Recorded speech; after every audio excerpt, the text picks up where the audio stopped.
सीधी शिवाय नमस्ते दोस्तों। जैसे कि दोस्तों आप सब जानते हो कल है गुरुवार का दिन और गुरुवार के दिन बस आपको 11 चने की दाल का अचूक उपाय करना है। यदि आप इस उपाय करते हो ना दोस्तों, तो जो भी आपकी मनोकामना होगी, चाहे वो धन को लेकर हो, व्यापार को लेकर हो, नौकरी को लेकर हो, या फिर आपके जीवन की कोई अधूरी मनोकामना हो, काफ़ी दिन से अधूरी पड़ी हो, तो इस उपाय करने से आपकी मनोकामना अवश्य ही पूरी हो जाएगी। साथ ही अगर आपके जीवन में कोई समस्या चल रही है धन को लेकर, कर्ज को लेकर, तो वो समस्या भी आपके जीवन से समाप्त हो जाएगी।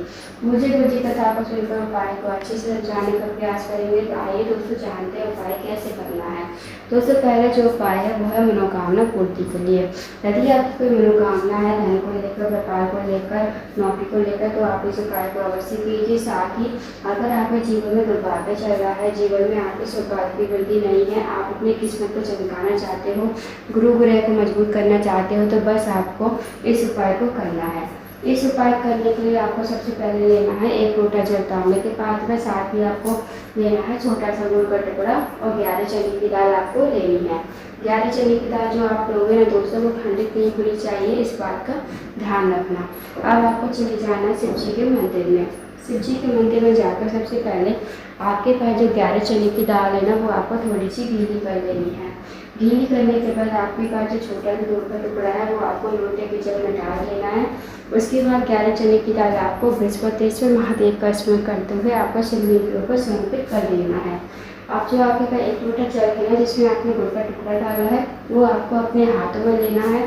भगवान से प्रार्थना करनी है कि हे महादेव, मेरे जीवन की ये मनोकामना है, काफ़ी दिनों से अधूरी पड़ी है, आप मेरी मनोकामना को पूर्ण करें, मेरे दुर्भाग्य दूर करें, मेरे जीवन में सौभाग्य वृद्धि हो। तो आपको अपने अकॉर्डिंग प्रार्थना कर लेनी है। उसके बाद आपको लोटे वगैरह श्री शिवाय नमस्तुभ्यं कहते हुए बृहस्पतिश्वर महादेव का स्मरण करते हुए आपको शिवलिंग के ऊपर समर्पित कर देना है। फिर 2 मिनट आपको मंदिर बैठना है, श्री शिवाय नमस्तुभ्यं का जाप करना है। उसके बाद आपको भगवान को प्रणाम करके विनती करके आपको अपने घर पर आ जाना है। तो दोस्तों करके देखिएगा, बहुत ही अचूक उपाय है।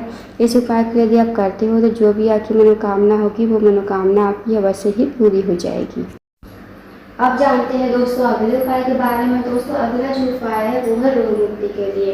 यदि आपके घर में कोई व्यक्ति काफ़ी दिनों से बीमार पड़ा है, उसकी जो बीमारी है दूर होने का नाम नहीं ले रही है, तो आप इस उपाय को अवश्य कीजिए। इस उपाय करने के लिए आपको सबसे पहले 1 लोटा जल लेना है तांबे के पात्र पर। साथ ही आपको लेनी है एक पेपर जो कहीं से कटी फटी खंडित ना हो।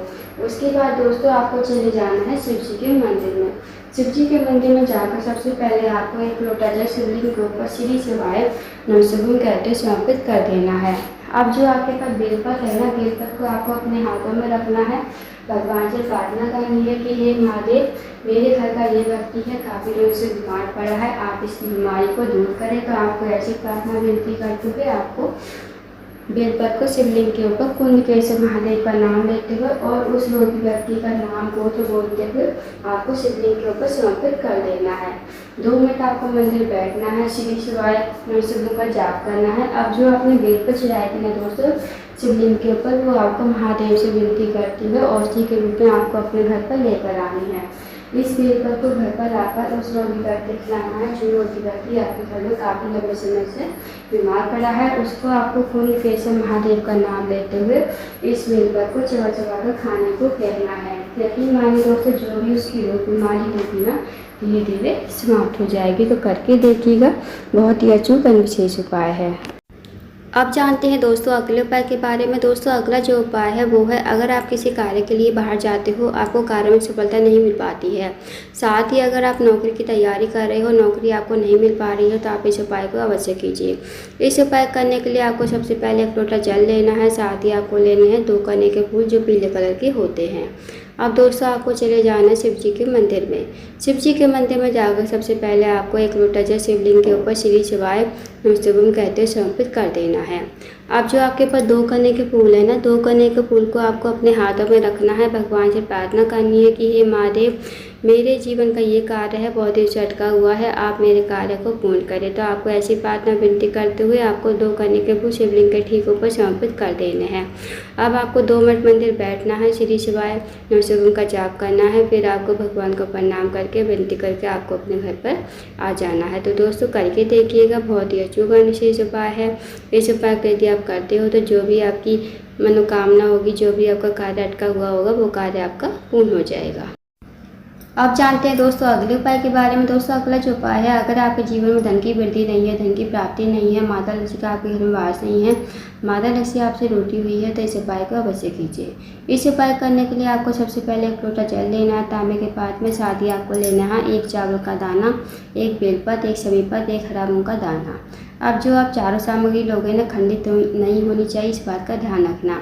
अब आपको चारों सामग्री लोटे के जल में डाल देनी है और आपको चले जाना शिव जी के मंदिर में। शिव जी के मंदिर में जाकर सबसे पहले आपको उत्तर की तरफ मुड़ करके खड़ा होना है, भगवान से प्रार्थना करनी है कि हे महादेव, मेरे जीवन में धन की वृद्धि नहीं है, धन की प्राप्ति नहीं है, माता लक्ष्मी का हमारे घर में वास नहीं है, माता लक्ष्मी हमसे रूठी हुई है, आपको जैसी कृपा करे कि हमारे जीवन में धन की वृद्धि हो, धन की प्राप्ति हो, माता लक्ष्मी हमारे घर में वास करे। तो आपको ऐसी प्रार्थना विनती करते हुए लोटे के जल को आपको शिवलिंग के ठीक ऊपर समर्पित कर देना, श्री शिवाय नमस्तुभ्यम कहते हुए।